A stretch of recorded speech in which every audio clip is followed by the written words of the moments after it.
Welcome to the Deep Dive. We're here to explore the knowledge currents that, well, really make a difference. Today, we're looking at something maybe you haven't linked directly to heart health sleep, but not just any sleep. We're talking about how specific changes, things you can actually do, can boost your heart function, Mhm. especially if you're, over 60. Exactly. And we've gathered insights for this deep dive from a really fascinating interview with a top expert in sleep and cardiovascular health. Our mission really is to pull out the absolute key takeaways and those practical steps you can use. Starting tonight, let's cut through the noise.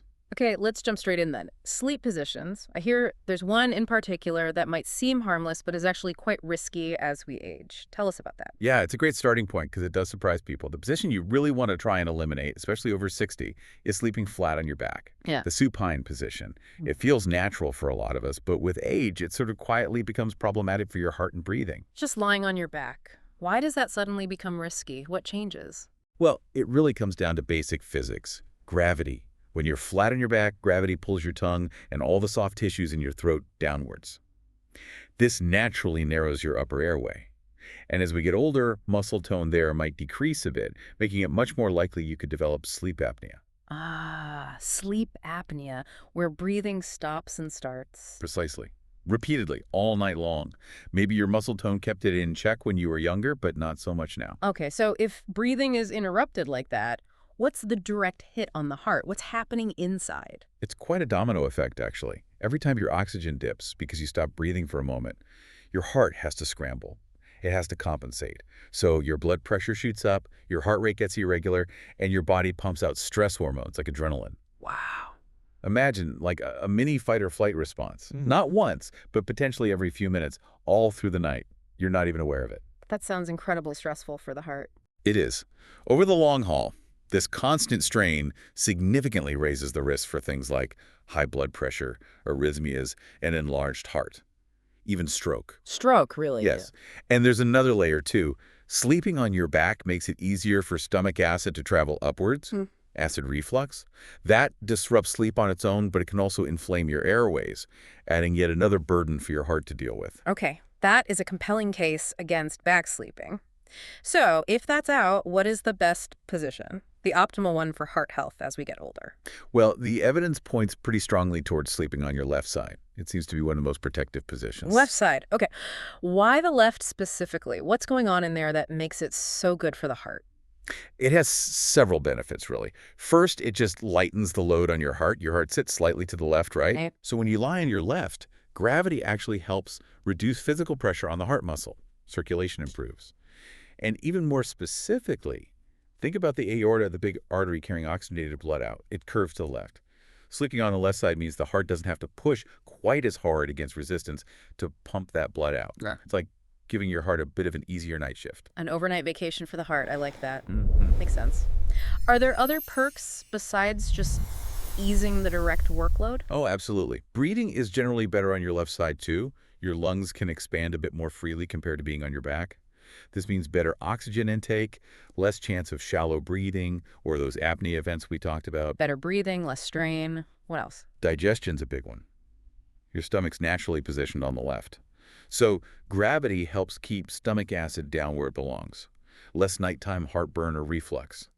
And that's key because reflux doesn't just wake you up. It can actually keep your heart rate slightly elevated, more strained, better sleep quality overall. And finally, there's even evidence it helps with lymph drainage, your body's natural detox system. It seems to work more efficiently removing waste, particularly from the brain, when you're on your left side. So, left side seems like the clear winner. What about the right side then? Is it neutral or does it have its own issues? Kind of a mixed bag. It is a bit of a mixed bag, yeah. Some people find it comfortable, and maybe it takes some pressure off for certain conditions. But some research suggests it can actually compress the vena cava. That's the big vein bringing blood back to the heart. Ah, okay. Compressing that could restrict blood return a bit.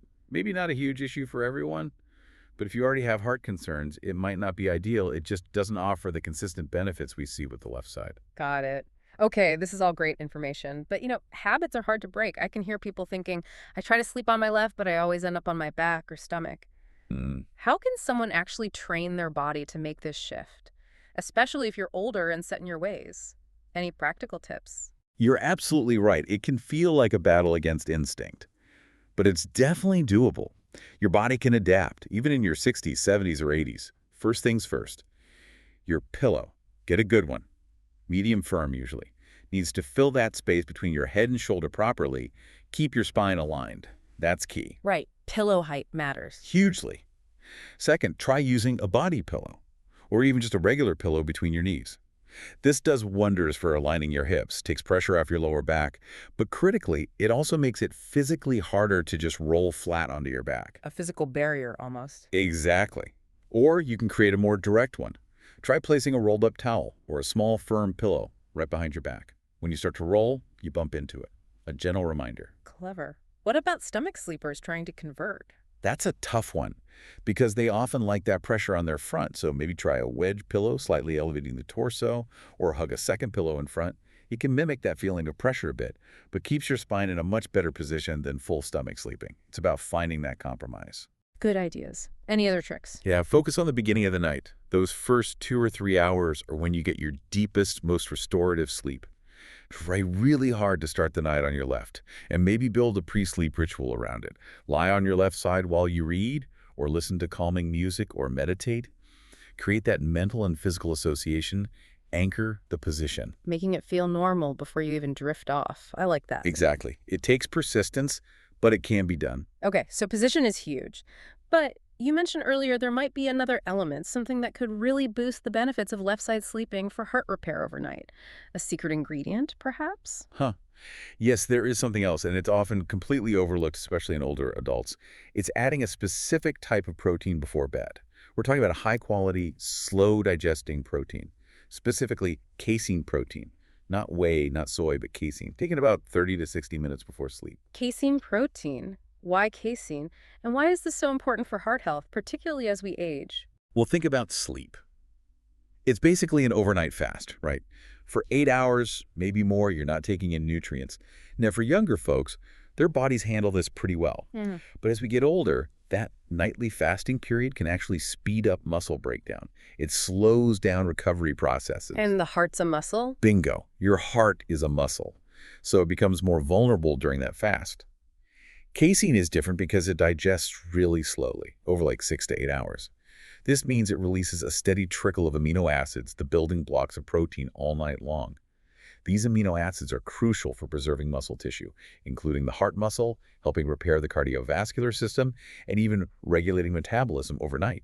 It's like continuous fuel for repair exactly when your body is focused on it. So it's not just the position, but providing the actual materials the heart needs to repair and stay strong during that sleep period. How do these two things, sleeping on the left and having casein beforehand, work together then? Is it a synergy? Oh, absolutely. It's a fantastic synergy, a real 1-2 punch for heart health. The left side position takes the physical strain off the heart, lets it work more efficiently. Then the casein comes in and provides the steady stream of nutrients needed for repair, muscle preservation, and stable blood sugar. Together, this means better muscle retention, which equals a stronger heart over time, better recovery overnight so you wake up feeling more restored, and better blood sugar control, which is huge for lowering long-term heart disease risk. That sounds incredibly effective. If someone wants to try this, what's a typical dose? And where do you get casein? Is it just powders? Good question. For powders, aiming for around 30 to 40 grams of micellar casein, that's usually the best form, mixed with water, or maybe almond milk is a good target. Or you can get it naturally from foods like low-fat cottage cheese or plain Greek yogurt. Those are rich in casein. The key thing to look for, whether in powder or food, is getting enough leucine. That's a specific amino acid that really kicks off muscle protein synthesis. You want at least 2.5 grams of leucine in that serving. Often powders list this. 30-40 grams casein, check for leucine. Got it. Okay, this all sounds great in theory. Let's say our listener starts doing this, sleeping on the left, maybe adding the casein. What will they actually feel? What are the signs that it's working? How do you know it's making a difference? Great question. You'll likely notice changes in a few areas. First, how you feel when you wake up. Maybe less morning stiffness. Joints feel a bit looser, legs might feel lighter. Those are often signs of less nighttime inflammation and that muscle preservation kicking in. Okay, feeling better physically in the morning. Yes. And notice your heart itself. Does it feel calmer? Not racing or pounding, just steady. Over weeks or months, you might even see your resting heart rate trend down slightly. That's a fantastic sign of improved heart efficiency. Lower resting heart rate. Yeah, Interesting. definitely. Also, fewer night awakenings. Both the position helping with breathing and reflux and the protein helping stabilize blood sugar can lead to more consolidated, deeper sleep, less waking up in the middle of the night. That alone would be worth it for many people. Absolutely. Yeah. And that translates to daytime energy, feeling genuinely more rested, maybe more motivated to be active. Longer term, say over several weeks or a couple of months, you might see actual improvements in your numbers. Blood pressure readings, maybe blood sugar levels if you track those. Measurable results. Ooh, potentially, yes. And if you exercise, you might notice you recover a bit faster between workouts, feel a bit stronger, maybe even better balance or posture, because your core muscles are holding up better overnight. And how soon could someone expect to notice these things? Is it instant? Not usually instant, no. It takes consistency. But many people report feeling some difference, maybe sleeping more soundly or feeling a bit better in the morning within maybe 2 to 4 weeks. Those more measurable changes, like resting heart rate or blood pressure, might take more like 8 to 12 weeks of consistent effort to become really apparent. Patience is key. 2 to 4 weeks for feeling it, maybe a couple of months for seeing measurable changes. That's encouraging. Final question then, and it's often the toughest part, making it stick.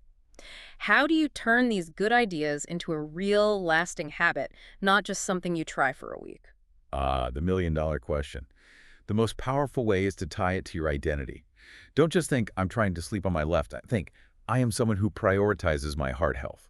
Or, I value my long-term mobility and independence, and this is part of that. Make it part of who you are. Shift the mindset. Exactly.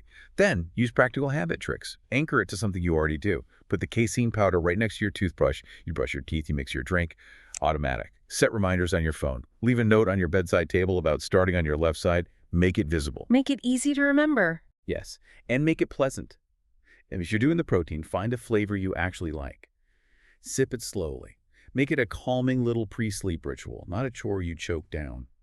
And finally, visualization can be powerful. Really picture yourself in 5, 10 years. Stronger, more active, able to do the things you love. Connect these nightly actions to that future you. It's an investment, really. Investing in that future active self. That's a great motivator. Okay, so just to quickly recap this deep dive, we've really hit on 2 key pillars. Yeah. Getting that sleep position right, aiming for the left side, and adding that sort of secret weapon of slow digesting casein protein before bed to fuel overnight repair. That's the core of it. And really the final thought is this. Knowing this stuff is great, but it's the doing that changes things. So I'd encourage everyone listening, don't just file this away as interesting information. Think about how you can apply even just one piece of it starting tonight. It truly is an investment in your future health and your vitality.